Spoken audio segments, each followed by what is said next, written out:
Corner. I'm War Machine MJ. And I'm Rodimus Prime. Of the 3 Count Mafia. Yep. And we are here today to talk about Raw and Smackdown from the 19th and... the 19th, 20th, 26th, and 27th. Yes. Yeah, my sleep schedule has been severely fucked up, so I forgot to do a show last week. So, yeah, these 2 weeks have been the first round of the King of the Ring tournament. Mm-hmm. It's been, what, 4 years since the last one? About, yeah, somewhere around there. I remember the last king I remember was King Barrett. Yeah, and that run was very forgettable. Yeah. So, yeah. Yeah, King of the Ring has the chance to elevate careers of people or do nothing with their career, but who could forget the greatest King of the Ring that's ever been crowned? You know who it is? Did he say he whooped your ass? No, dummy. The greatest king was King Booker. Oh, yeah, that guy. All hail King Booker. No, but seriously, King Booker was one of the most entertaining kings because he went the full distance with it. Yeah, and he actually had a pretty decent run. Yeah, he was World Heavyweight Champion. Yeah. Late great Harley Race was King of the Ring. King Harley Race, or as Bobby the Brain Heenan called him, King Handsome Harley Race.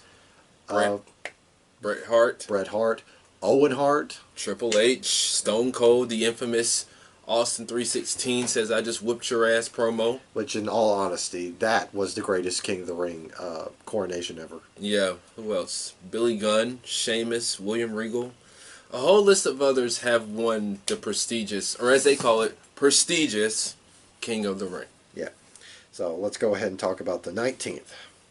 Alright, so we kicked off Raw August 19th from St. Paul, Minnesota. Started the show off with Dolph Ziggler and Roman Reigns. Dolph Ziggler getting his ass beat by Goldberg. Yeah. Him and Roman actually put on a really good match. That was a real good barn burner to kick off the show. Usually when they kick off Monday Night Raw, somebody's blabbing about something, but they just went straight to the action. I enjoyed this match. Yeah, I did too. Of course, Roman won with a nasty looking spear. Yeah. Not as worse as what Goldberg did to Dolph at SummerSlam, though. Yeah. Next, we were going to have a King's Court segment where the King interviews Sasha Banks, but the Fiend crashed the party, and Jerry the King Lawler just demonstrated that he is the smartest man in professional wrestling. Yes, because once he was talking about the King of the Ring and all this type of stuff, he was talking about Sasha Banks, the lights started to go out. And that meant the Fiend was in the building, and he was going to take somebody out. So, I almost said JR. Jerry Lawler said... Bailed. Yeah, he bailed. He said, I've seen this before. Got on stage, lights came back on, and who was behind him? The Fiend. And Jerry Lawler got laid out. Yeah, he got smothered. Yeah. So afterwards, the commentary duties that Jerry Lawler had was taken over by Vic Joseph. Mm-hmm. Which he's pretty good. Yeah. I've actually come around on him. Yeah. Next up, we had tag team match action of Ricochet and The Miz taking on Drew McIntyre and the returning Baron Corbin. Oh, boy. We'll get to him much later on. Yeah. Long and short of it, Ricochet and The Miz got the win. Next, we had Braun Strowman taking on the United States Champion AJ Styles. Yeah. Yeah, this match ended in a disqualification as the club saw fit to assist the Phenomenal One. Wasn't this for the championship? No, that was this past week. Okay. Yeah, this was where Seth Rollins made the save. Yeah. And then, for some reason, decided that him and Strowman should get a tag team match at the end of the night for the titles. Next, we had the first round action of the King of the Ring as Cesaro and Samoa Joe did battle. Oh, my God. That match, bruh. The way Cesaro came out the cannon at Samoa Joe. Oh, yeah. Like he was shot out of that cannon. Jesus Christ. That uppercut. I was like, is Joe okay? But this was another match that was pretty fucking awesome, should I say. This was a showcase. This was. I mean, both guys just put in the work. Samoa Joe, however, advanced, so he's moving on in the King of the Ring tournament. Yep. Next up, we had an Elias concert, where after they showed footage of Drake Maverick attacking him in the studio, which I thought that was hilarious. Mm-hmm. Anyway, yeah, Elias said he was going to give his farewell musical performance, and there was a lot of issues with his guitar. He called in a stagehand that turned out to be R-Truth. R-Truth rolled him up, but he couldn't get the 3 count as Elias got out of Dodge. Mm-hmm. Next, we had an incredibly awkward Rey Mysterio promo, where he talked about how he couldn't beat Andrade and he's going to give up his mask and all that until Dominic said, "No, I'm gonna debut in this business the same way you debuted, right alongside your father. And I'm gonna tell my kids and sappy shit." And Dominic had to bend over and hug him. It looked so weird because I thought, like, okay, he's putting on this emotional phase where he's like, okay, I'm going to tell my kids I got to wrestle alongside with their grandfather.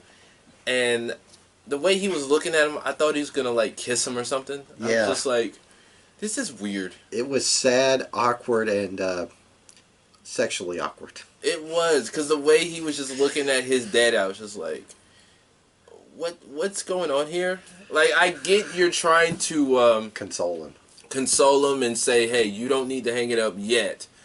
But it just looked bad. It did. Very weird, emotionally bad, and uncoordinated.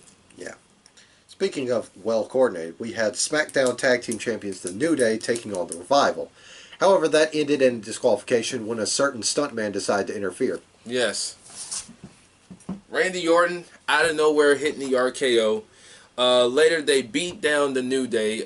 This is where they stomped on the Xavier's leg. Yeah. Yeah. And then, was Big E there? Yeah, Big E. Yeah. They hit him with that Shatter Machine into an RKO. Yeah, Shatter KO. I like that, Shatter KO. That's what they need to call it, Shatter KO. Yeah. Next up, we had Alexa Bliss and Nikki Cross defending the belts against Mandy Rose and Sonya Deville in a pretty decent match. Yeah, it was alright. However, Bliss and Cross got the win. Next, we had Cedric Alexander defeating Sami Zayn in a horribly short King of the Ring match. Yeah, they showed an exclusive where Sami Zayn was apparently unhappy. He was getting all up in the fans' face, cursing and going on, and, just going on and on, like Sami Zayn does. Yeah, apparently he's still injured. Who, Sami? Yeah. What's his? I don't know. Apparently he's just, not cleared for long enough matches. That's why they have him, booked in these short squish matches. Oh. Yeah. Next, Natalya got beat down by Sasha Banks again. Yeah, this was the episode where she told her to go to hell and tell her daddy she said hi. Yeah. Oh, they finally did the interview where Sasha tells the reason why she's back. Was that on the next week's episode? No, it was on this week's. Because they did that horrible picture. Yeah, because Michael Cole asked, what's this all about? And Sasha said, when I looked in the mirror this morning, I said to myself, blue is your color. Yeah, she raved about her blue hair, and then... I will admit, it does look good on her. It does. And Michael Cole asked her something else, and she was like, you're welcome. Yeah, he's just like, no, get serious. Why'd you do it? Yeah. You're welcome. Walked off. Yeah. Anyway, in the main event, we had Seth Rollins and Braun Strowman taking on the OCs for the tag titles. They're tag team champions, but Braun Strowman keeps eyeing that Universal title like a piece of meat. Yeah, it's obvious that they're going to set this up for Clash of Champions coming up in a couple weeks.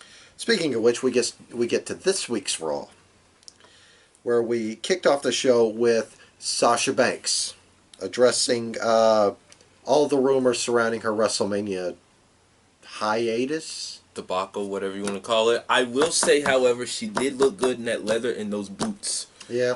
Lord have mercy. Anyway, but yeah. Anyway, Natalya came out there and she was ready to fight. She was ready to give Sasha that smoke. Oh, she gave all that smoke. Yeah, and they both got pulled apart and they were pulling hair and all that stuff. So later on they would have a match. Yeah. But before that, we got to upset of the tournament. Upset of the King of the Ring tournament. Bracket busted. because it Damn was one and only Ricochet taking on Drew McIntyre. Now, credit to Drew, this was all his fault. He's the one that went and sat on the throne. Yeah. He jinxed himself. Yeah. Yeah. So, my bracket is busted, however, but Ricochet is moving on to the next round of the King of the Ring tournament. Yeah, As he stated, shocker of the tournament. yeah, he beat Drew McIntyre pretty cleanly. The only thing I didn't like about this match is Ricochet tried to fight power with power. Like, he tried to do a bunch of power moves, like suplexes. He hit a Northern Light suplex, but he didn't get all of it. Yeah. Yeah. But as far as my bracket goes, like I said before, I have it split into 3 winners. The one I want to win, the one I think should win, and the one who's probably going to win. Got Ricochet as who I want to win. Drew McIntyre was the one that should have won, and Baron Corbin's probably going to win. Jesus Christ. I hope not. King Baron. Oh, speak of the devil. We had Baron taking on Miz.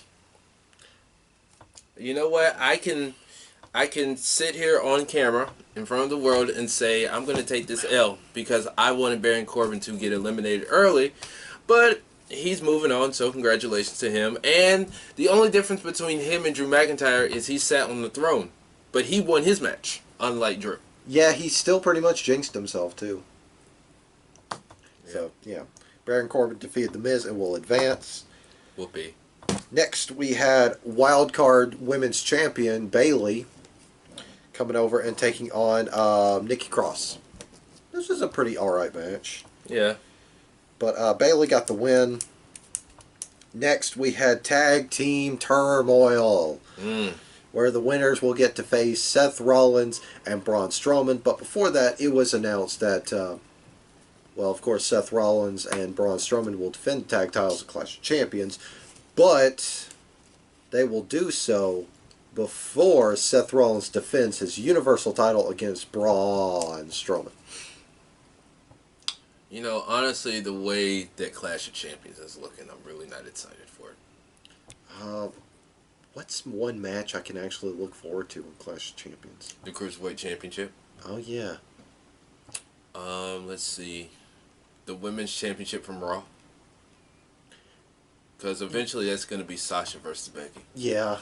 Aren't they doing Revival versus New Day? Yep, for SmackDown Tag Team Championships. Okay, that's going to be a good match. So, yeah. So, yeah, so far that's be good. We started the Tag Team Turmoil match off with Viking Raiders and B Team. Quick, who do you think won that one? Please tell me it was the Viking Raiders. B Team. No, they didn't win. I just wanted to fake you out. Viking Raiders won. Good. Their second opponent was the original official only club that matters, Gallows and Anderson, but that ended in a disqualification. Referee could not get in any order between the two big teams of big lads. Yeah. Or big-ish lad, because Carl Anderson is the smaller guy in the 4. That is true. Yeah. So next up, it turned out to be the team of Dolph Ziggler and Robert Roode, and I believe, yeah, it was Lucha House Party. Jesus Christ. Dolph Ziggler and Robert Roode. Now, credit to commentary, they did call this a dream team, and I will agree. If one of the members on the dream team hadn't been ruined from Go, and the other hasn't been overexposed. Yeah. But they gelled pretty well. They put down Lucha House Party, Hawkins and Ryder, and Heavy Machinery. So they'll go to Clash of Champions to, well, pick up the belts from Braun Strowman and Seth Rollins. Yeah. Now, they did an interview later on in the show talking about how, you know, they got experience and, you know, they're going to go on the Clash of Champions to win the championships and how it's going to be absolutely glorious. At this point, the whole glorious gimmick is just pretty much dead on sight. Like I said, ruined. Ruined. Nobody cares anymore. Yep. Next, we had Sasha Banks taking on Natalya. This This was all right. I did like the finish, however. Sasha went for bank statement, and when Natalia was close to, getting to the ropes, Sasha took Natalia's bad arm and hooked it underneath her chin. Ooh, Yeah, that was nice. made Natalia tap out. Afterwards, Sasha put back on the bank statement the exact same way and just wore Natalia out. Next was Cedric Alexander taking on Cesaro in another classic. I think I saw that one. That was good. Yeah. Cesaro always puts on great matches. Yes. Cedric's coming to his own, and he sells like $1,000,000. It's sad that Cesaro has been utilized as far as like jobber status, but he is so damn good. They ought to do more with this guy. Why? It is such a crime that this company does not do more with Cesaro. Yes, he's been a tag team champion multiple times, a U.S. champ, so on and so forth. But this guy can put on matches. Do more with him besides just having him lose and look like a complete jamoke. Please. Give him a 1 month run with the title. Please. I mean, I'm not saying 1 month and just cut it off. 1 month, see where it goes, then cut it off.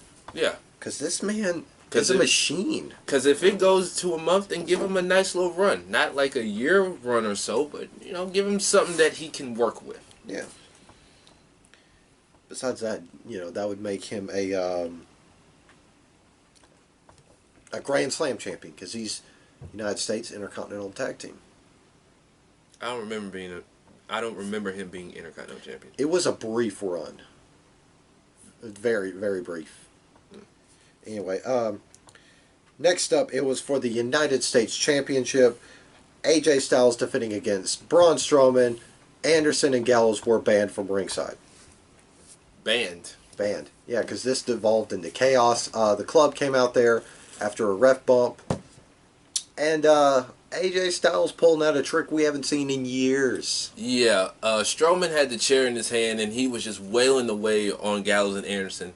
He was about to clobber AJ Styles until he just basically fake passing out or whatever. AJ pulled an Eddie Guerrero. Yeah, that's what I'm trying to say. He pulled an Eddie Guerrero. Referee got up. He was like, "What done happened? I heard the chair shot. I see you with the chair in your hand." I see you. I heard chair shot. Yeah, and Strowman's like, "Well, this is bullshit. I didn't do nothing. He hit me first. Like he was in grade school. He hit me first. He started." Referee said, "Up, disqualification." And so Strowman basically took out the whole OC and just threw the United States Championship down. So that's basically how we ended Raw. Yep. Pretty decent Raw. Yeah, even though the crowd seemed very quiet throughout the show. Yeah, and that whole episode just felt like it drug its balls. Yeah, and I saw the rating this week. It wasn't bad, just down a few notches. Yeah. We go back to Smackdown from August the 20th from Sioux Falls, South Dakota, where we started the show off with Randy Orton cutting a promo, basically calling Kofi stupid, stupid, stupid. If it wasn't such an integral story beat, it looked pretty silly for Randy Orton, a 40-year-old man, calling somebody else stupid. Yeah, well, Kofi's almost 40. Well, no, I'm just saying, they're 40-year-old dudes. They can use something more than just the word stupid. Yeah, I thought about that yesterday at work, and I'm just like, it's not even cool anymore. Because, they've really, I guess it's just me, they've really driven that word into the ground because they played it up from 10 years ago where Orton just kept yelling at him, stupid, stupid. And I was just like, okay, we get it already. I mean, during this promo, I laughed when he kept saying stupid. Yeah. Again, it's an integral story beat. But it seems pretty silly because, I could use a different word other than stupid. Silly. No, I can't say that R word. That's, repetitive. No, not that R word. The other R word that you can't say. Yeah, I'm not going to say it either. But I know what you're talking about. They're stupid. They're silly. Ridiculous. Redundant.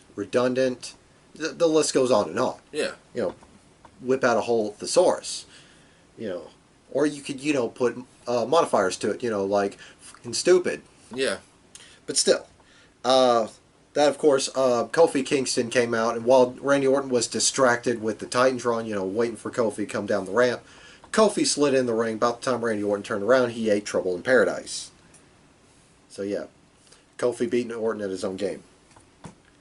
Next, we had first round action of the King of the Ring from the Smackdown side of the bracket as Andrade took on Apollo Crews, and another fantastic showing from both these gents. Yeah, Apollo Crews is another guy who is very, very underutilized. I picked Andrade to win, and I figured they'd go out there and have a decent match, but it's another crime. It's a crime that another one of these guys, like Apollo Crews, is not being used to his potential. Yeah. Andrade got the win with assist from Zelina Vega, so he moves on. There was a backstage segment where Chad Gable's getting interviewed. In the background, you see Shelton Benjamin walk out of the men's locker room, sees what's going on, then decides to put a sign on the locker room door. I saw that. I laughed. Gable was like, I'm going to be one of the top stars in the tournament, blah, blah, blah. He goes to the locker room and it says, you must be this tall to enter the tournament. And Chad Gable was just looking disgusted. Like, really? This is what we're doing now? Yeah, what they're going to do now is rename him as Shorty G.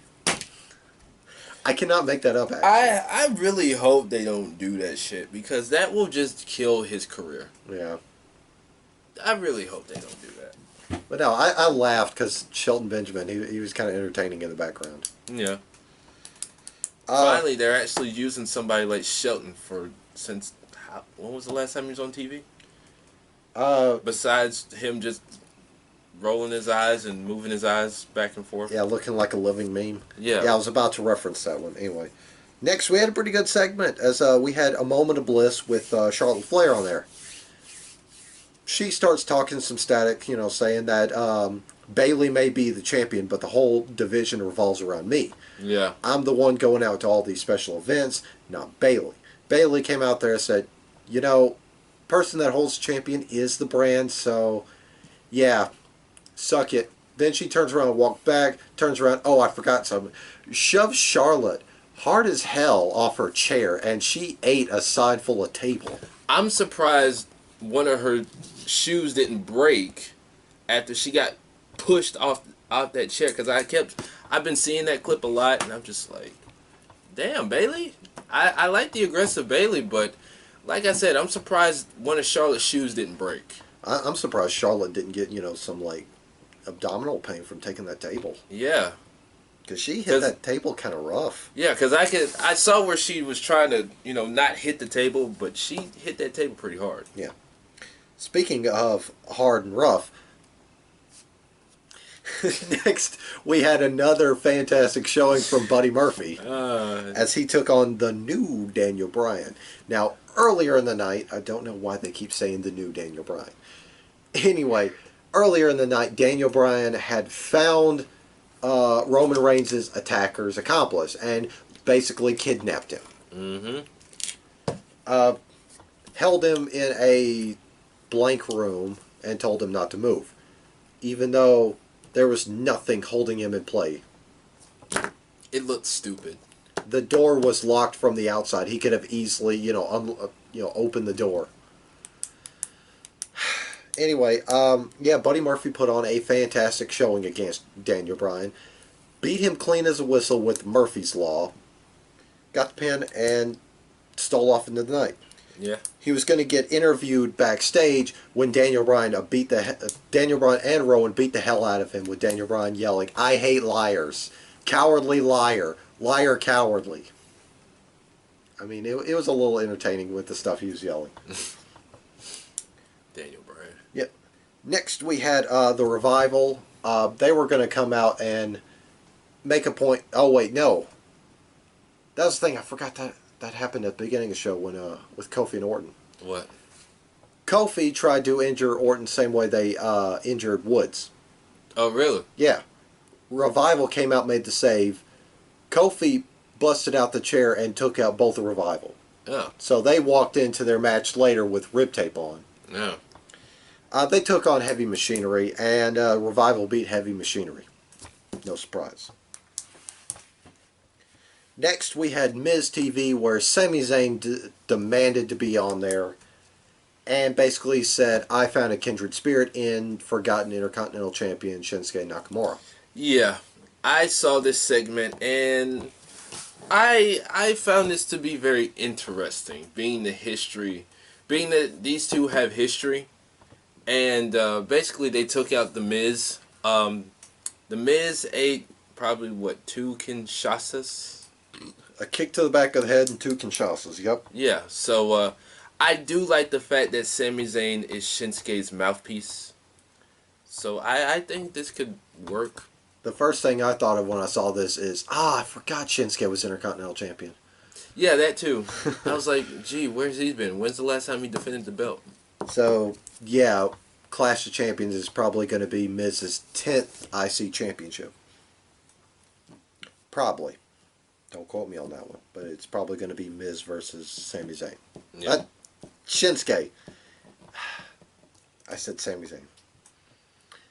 Next, we had more King of the Ring action as Elias took on Kevin Owens. Now, earlier in the show, it was something where Kevin was fined for attacking a referee.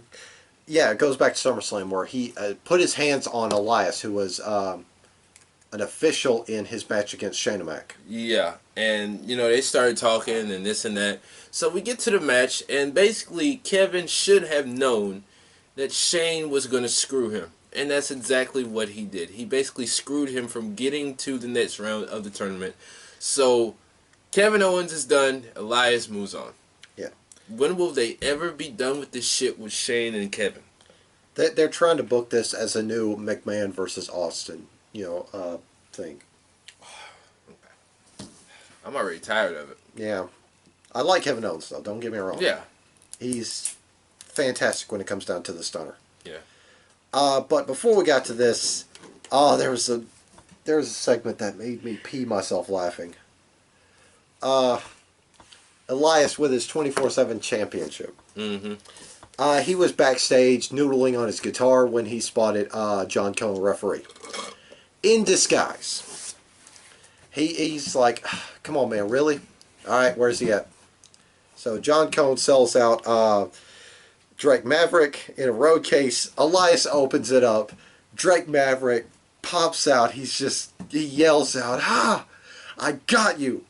Elias puts him in a chokehold, and Drake Maverick is fighting out of it, yelling the whole time, I've got you now, I've got you now. Then Elias pulls out a memo, tells Drake Maverick to read it, and it's basically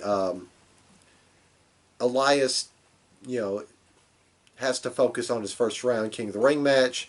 24/7 titles held in abeyance, no exceptions. Then Elias looks at Drake Maverick. He's like, we good? Okay. Then he just throws him back into the road case. Wow. Oh, it's so good. We'll visit those two a little bit later on. Next, we get down to the end of the show where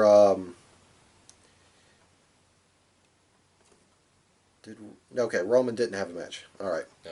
So Roman basically got to find out who Daniel Bryan and Rowan has as Roman's attacker. Some dude that looks like Rowan. This was so motherfucking stupid. So stupid. I mean, jeez. I talked about how Kofi Kingston and Randy Orton were using the stupid word over, but this was just Fitting. Stupid. stupid. Stupid. And then Roman Reigns, he's just standing there and it's complete silence like this. No, it wasn't complete silence. It was. As you just heard the Rowan look-alike just heavy breathing. Oh my God, this was so dumb. So Roman Reigns looking like a dumb idiot, and then the Rowan looking like just breathing like he's got asthma. Cheeseburger. I remember that was one of our jokes for Strowman. Oh my God. Back when he was part of the Wyatt family. It was cheeseburger. It was so dumb. Like, It was. oh my God. And everybody's just looking like, what are we doing? Roman looked like he wanted to say, what the fuck? Oh my God. It was so terrible. Moving on. Moving on, we get to SmackDown from the 27th from Raising Cane's River Center in Baton Rouge. These names for these buildings. Oh my goodness. Smoothie King Arena. Oh my god. All right, we kicked off the show with Kofi Kingston basically going on a rant about Randy Orton. Randy Orton pops up on the Jumbotron, or Titantron, whatever you want to call it. He pops up, says, all right, Kofi, I'm going to let you finish, but I'm going to read this note first. I don't care for fan mail. I don't read it, much less reply to it. And it's basically a Kofi fan just saying, hey, stop being mean, stop beating up on him. Yeah. And Orton's like, well, you know what? This isn't just from a Kofi fan. It's from your boy. I think it was Kai. I think that was one of his son's name. They said it was basically reminiscent of what Roddy Piper did back in the day with Jimmy Snuka. Or Samoa Joe did with AJ Styles. Yeah. Because they read a letter and then, went on about that. Yeah. Where Orton says, you know what, I'm not going to reply. Since we're staying in the same hotel, I'm going to pay him a visit. Kofi then's just like, you know what, time to beat this man's ass. Yeah, he was going to give him all that smoke for talking about his kids. Yep. You don't talk about no man's kids. And so, they brawled at Gorilla. Orton threw him on a table and hit him with a draping DDT. Later, we saw Big E coming out of the trainer's room, and he was livid. Like, we got legit serious, Big E. Yeah, not the funny, dancing, swinging gyrating Big E. It was like, okay, I'm about to beat somebody's ass. Somebody's going to die tonight, Big E. Yep. I'm going to give any and everybody that smoked, who, if you want it, step up. Orton's about to get that smoke. Yeah, that type of Big E. And I like Big E, period, but I actually like the serious side of Big E. Oh, you knew Ish felt real when he got angry. Yeah, because somebody was going to get their motherfucking ass beat. Yeah. Next up, we had more first round King of the Ring action from the SmackDown side as longtime rivals Ali and Buddy Murphy tore the absolute house down. I heard how good this match was. These two, from what they've shown in the Cruiserweight division, even now, these two can put on a solid match. They know each other like peanut butter and jelly. Actually, this match was like peanut butter and celery because it was crisp. I don't know about the peanut butter part, but I got what you're saying. Well, people eat peanut butter and celery. And celery, yeah. Yeah. Well, yeah. Sometimes they make ants on a log, which is celery, peanut butter, and raisins. Fuck. But anyway. Yeah, it's a real thing. Look it up. Anyway, Buddy Murphy won. No, Ali won. Ali won? Ali won. The fuck? Yeah, Ali won. I had Buddy Murphy. What the fuck? Damn. My bracket's all fucked up now. And you know what the fun part about this was? This was a face versus face match. Yeah. They had a handshake at the beginning of the match, and Buddy Murphy raised Ali's hand at the end of the match. Yeah, and I saw they shook hands in the locker room too. I'm not even mad. But I thought I could have sworn Buddy Murphy won. But it says Ali, so I stand correct. You're mad because you're an idiot, but that's beside the point. Shut up. Next, we had The Miz, got on the mic, talked some static about Shinsuke and Sami Zayn. Sami Zayn came out there, basically replied to what Miz said. Miz said, well, you know what, if you're all about respect, why don't you come in the ring and teach me some? Yeah. Sami said, no. Then Miz said, all right, how about I come out there and I teach you some respect? Sami said, no to that either. And then it became a 2-on-1 beatdown again. Yeah. They basically laid out The Miz, so more than likely it will be The Miz versus Shinsuke for the IC title, in which we have forgotten about at Clash of Champions. Until The Miz wins it, and then we suddenly remember it's a thing. Yeah.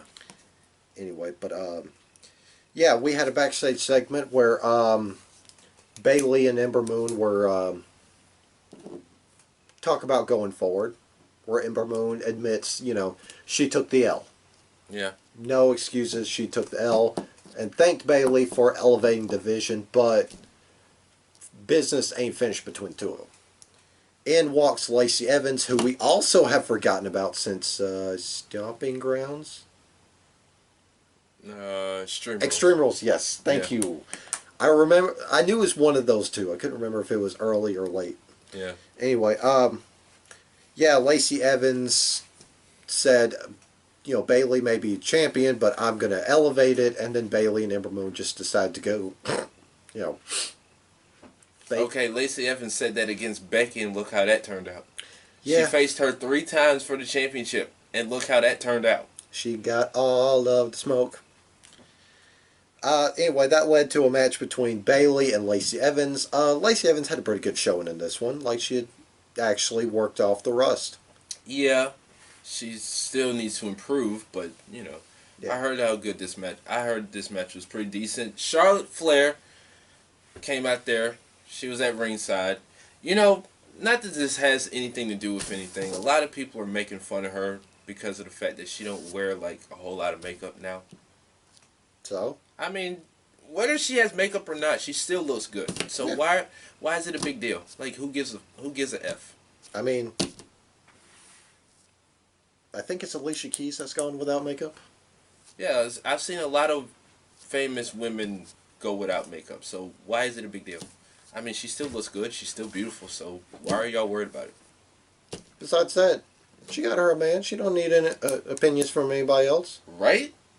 As long as she's got opinion as long as she has a high opinion of herself and her man has a high opinion of her, who cares? That's all she needs. That's all anybody needs. Yeah.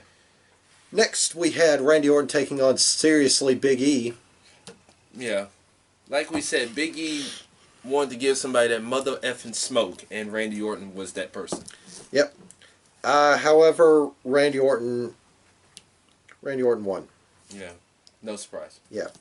Afterwards, the Apex guys, which that should be the name of Randy Orton in the Revival.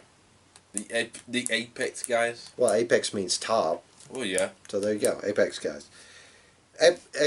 Apex guys came out there, helped Orton out with the Shatter KO. Yeah. That's what we're going to call it from now on, the Shatter KO.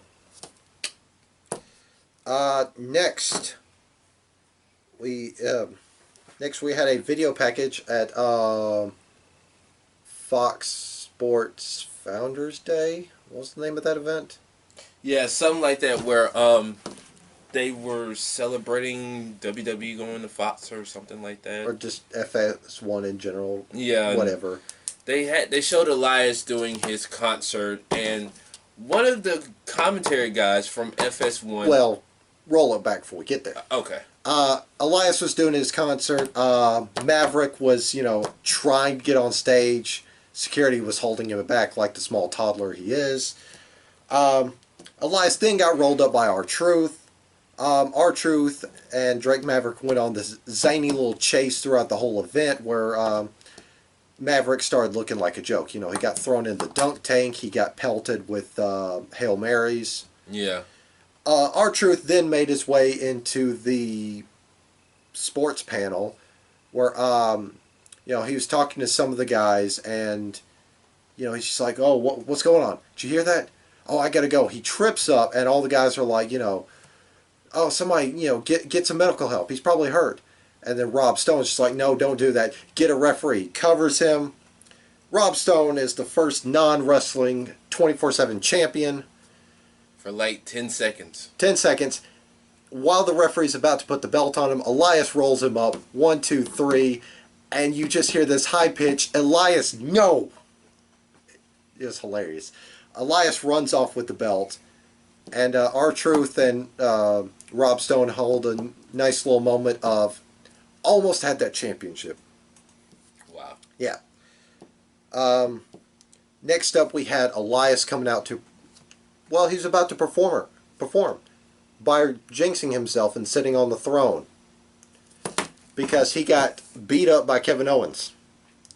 No surprise. Kevin Owens beat him up, stunned him in the middle of the ring. R-Truth ran out there, made the cover, and before the referee hit 3, Drake Maverick pulled R-Truth, pretty hard I might add, Yeah. out of the ring, cover to last. He is the new 24/7 champion, the 3-time 24/7 champion. Him and his lovely, lovely wife were seen fleeing Baton Rouge. Nice. Yeah. And that led us to the final first round match of the King of the Ring tournament as Chad Gable took on Shelton Benjamin. Now, before this, we got a really intense promo from Shelton Benjamin where Chad Gable, I'm sorry, am I boring you? No. I'm messing with you. I just want a chance to do that. Anyway, where Chad Gable was getting interviewed by Sarah Shriver, I think that's her name. The blonde girl? Yeah. Yeah. Anyway, he's just like, well, you know, a lot of people have doubted me because of my size, you know, all that. And Shelton Benjamin comes rolling up. He's just like, excuse me, Sarah, you think you can help me? I can't find my opponent. You know, he's around here somewhere. It's hard to see him because he's short and, you know, he's talking all this trash to Chad Gable's face. Mm-hmm. And, you know, he just starts getting more intense with his trash talking. So it's definitely a step up from what we've seen in past months. Yeah. Yeah. And Chad Gable, like this man said earlier, is criminally underused. Yes. We could have a whole list of guys, including Chad Gable, who are criminally underutilized.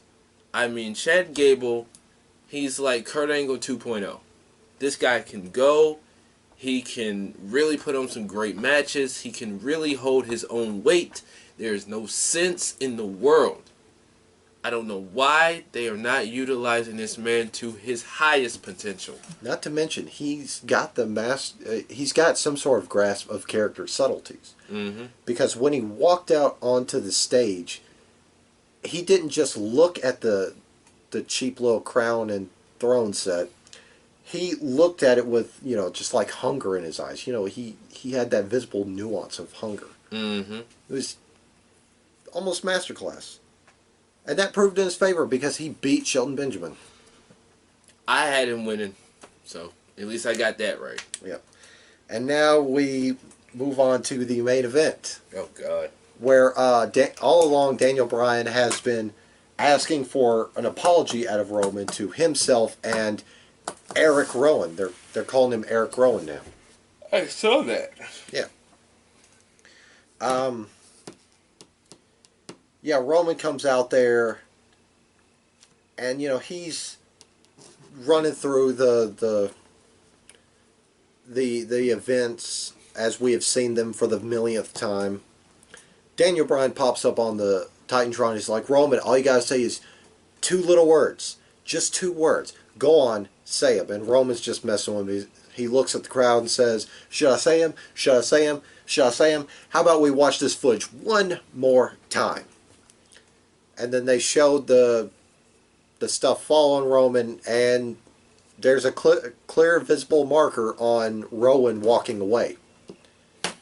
Daniel Bryan and Rowan are watching the TV. Bryan turns around, starts yelling at Rowan, what did you do? Shut up. Slaps him. What did you do? Shut up. Slaps him. Just keeps slapping him. I hate liars. Oh, my goodness. It's funny because Rowan wasn't saying anything. He was telling him to shut up. Anyway, Daniel Bryan demands a mic and, you know, tries to go out there and, you know, basically throw Rowan under the bus. Daniel Bryan takes 2 steps in the ring, eats a spear. That's how we close out Smackdown. It's going to get to a point where they're going to set up Daniel Bryan versus Roman Reigns. At Clash of Champions. Yes. Yeah. Hooray! Yeah. Clash of Champions. Yeah. I'm so excited. Honestly, if anything, this whole whodunit storyline was very good exposure for Buddy Murphy. Yeah, because Buddy Murphy, the last 2 or 3 weeks, he's been, I mean, like I said, he can hold his own, but he's really been put in a position where, okay, he can really be a big-time player on the roster. Because there's no sense in not utilizing this guy. Like, I mean, come on now. Yeah, the thing I've got against Buddy Murphy's involvement in all this I mean, let's face it, he just stumbled into the segment, and they just rode with it. Yeah. The thing I don't like is when Roman and Bryan interrogated him, he decided to play cute. It's just, okay, Roman corners him. Yeah. And, he's acting heel. He's just like, all right, I don't know anything, but if I did, I wouldn't tell you a damn thing. Gets his ass beat. Yeah. Bryan interrogates him. And he says, I'm not telling you a damn thing. Gets his ass beat. Roman corners him again. And Murphy is just like, really, I don't know anything. I would help you if I knew something. If you're trying to be helpful, why did you act cute towards Roman and Bryan? That is a good question. Because, I mean, last I checked, helpful people don't say, I'm not going to tell you a damn thing. It makes no sense. It doesn't. But then again, what do you expect from a madman that tears up a script hours before the show goes on air and then writes the whole damn thing in 2 hours? That is so mind-blowing about that as of late. It's just, why do you even bother hiring somebody in charge of, writing these stories for you just to go, nope, I'll do it myself? It's weird. I swear, he's getting crazier in years. Well, once the XFL kicks off, we'll hopefully see less of him. Hopefully. He won't have to come in there and just rip shit up and just do it within an hour and a half before showtime. Because like I said off camera, they need to have 2 scripts. Script 1, if that doesn't work, backup script 2. Yeah. It would only make sense. But we'll see in due time how that goes. Yeah, that's Raw and Smackdown. Yep. So, thanks for joining us on this long-ass episode. Before we get to closing out the show, do you hate his ugly face but love his opinions? He has a podcast. Yes. Prime Talk with Rodimus Prime on the Castbox app. Check it out. What do you talk about on there? Wrestling, sports, whole list of other things that come to mind. How you're a stupid idiot? I don't know about all that, but yeah. Are you going to be talking XFL when they kick up? Probably. I'll do my best to keep up with it, but I'll probably talk about that. All right. Speaking of XFL, if you have your team, go ahead and let us know in the comments because I'm St. Louis Battlehawks. I got the Los Angeles Wildcats. Yeah, I don't know what a Battlehawk is, but it sounds cool, so that's why it's my team. Or the Houston Roughnecks. That one sounds a little... If we're being honest, it sounds a little gay. Some of these team names are just like, what the fuck? Houston Roughnecks. What's another one? DC Defenders. Oh my god. New York Guardians. Sounds like some damn private detective type shit. Oh, when they first launched, you don't think those names were any better? The LA Extreme. God, I had an XFL football and like probably within the few weeks I had it, I lost it. Huh, how fitting. Yeah, I don't miss it at all. You had it, few weeks, you lost it. Yeah. Seems fitting for the old XFL. Yeah. You had it, you lost it. Jesus Christ. Alright. That being said, I'm War Machine MJ. And I'm Rodimus Prime. We are the 3 Count Mafia, and we will see you guys next time. Yes.